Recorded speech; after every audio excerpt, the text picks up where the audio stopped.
साथ साहब आपसे प्रोग्राम का आगाज़ करूंगी। आपने सुना जिस तरह से अलीम खान साहब मंशूर पेश कर रहे थे और आपने मुलाहिज़ा किया, उन्होंने कहा जिस तरह से आपको बार बार मौके दिए गए हैं।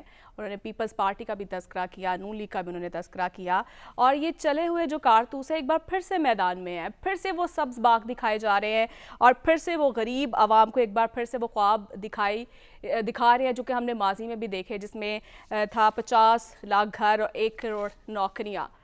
तो क्या देखते हैं आप, इन दामों पर आवाम यकीन कर लेगी?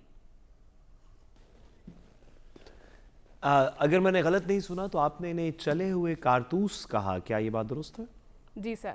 तो फिर तो मेरा ख्याल है कि आपके सवाल के अंदर ही जवाब है, चले हुए कारतूस का क्या फ़ायदा होता है। लेकिन सर, मैं मौका मांग रहे आपसे हैं ना? थोड़ा डिसएग्री करने की जसारत जी, मैं आपसे थोड़ा डिसएग्री करने की जसारत करूं तो मैं गुजारिश करूं कि अब आपने देख तो लिया ही है कि जैसे ही अलीम खान साहब और जहांगीर तरीन साहब वगैरह ने अपनी पार्टी बना ली और नवाज शरीफ साहब वापस आ गए, तो अब इस बात में कोई शक नहीं होना चाहिए कि पाकिस्तान के तूल और अर्ज़ में सारी आवाम को इनके हर वादे के ऊपर यकीन है।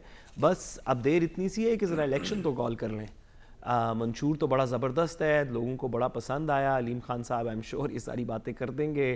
पहले उन्होंने कहीं छुपा के रखी हुई थी, अब वो किसी तरीके इन पॉलिसीज़ को इम्प्लीमेंट कर देंगे जहांगीर तरीन साहब के साथ मिलके। बस हमें यकीन आ गया सर, हमें यकीन आ गया, इलेक्शन कॉल करें। और मुझे यकीन है कि झोंक दर झोंक लोग जो हैं वो आपको वोट डालने के लिए जाएंगे।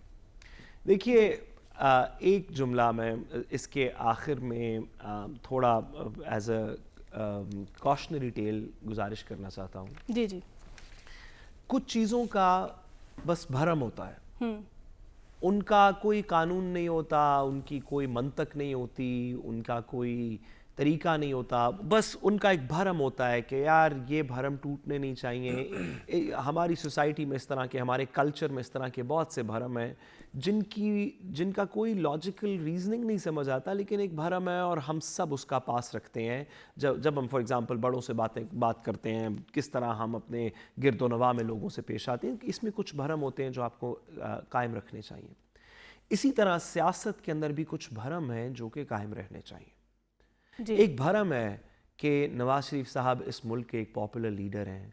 आप मेहरबानी करके ट्रेनों को चला के, जहाज़ों से फूल बरसा के, स्पेशल फ़्लाइटें चला के, पूरी मोहसिन नकवी साहब की इंतज़ामिया को शामिल करके तो 25-30 हज़ार, 40 हज़ार, 50 हज़ार बंदा ना इकट्ठा करें, क्योंकि इस कौम का भरम है कि आपके साथ बड़े लोग हैं, इस तरह की हरकतें करेंगे तो भरम टूट जाएगा।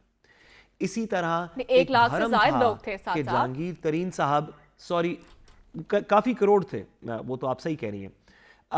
एक भरम था कि जहांगीर तरीन साहब और अलीम खान साहब पाकिस्तान तहरीक इंसाफ के इंजन्स हैं, इनके बगैर पार्टी नहीं चलती। इन्होंने पार्टी बनाई है, इनके हाथों की लगाए हुए ये बूटे हैं, इनके साथ ये पार्टी चलेगी। ये चले गए तो पता नहीं क्या हो जाएगा।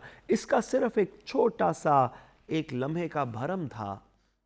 और मैं कहना चाहता हूं कि बड़ा अफसोस हुआ कि उन लोगों का जिनका ये भरम था, उन्होंने खुद अपने हाथों से इसे नोच के परे कर दिया।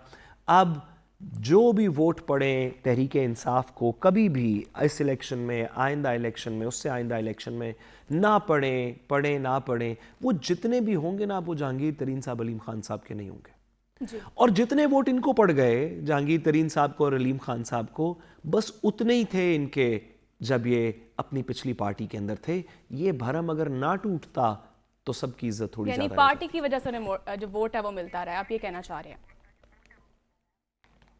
मैं ये नहीं कहना चाह रहा, मैं कहना चाह रहा हूं कि पीटीआई को तो कोई वोट ही नहीं पड़ेगा, सब लोग इसको वोट डालेंगे, तो पीटीआई का कुछ भरम था वो रहने देना।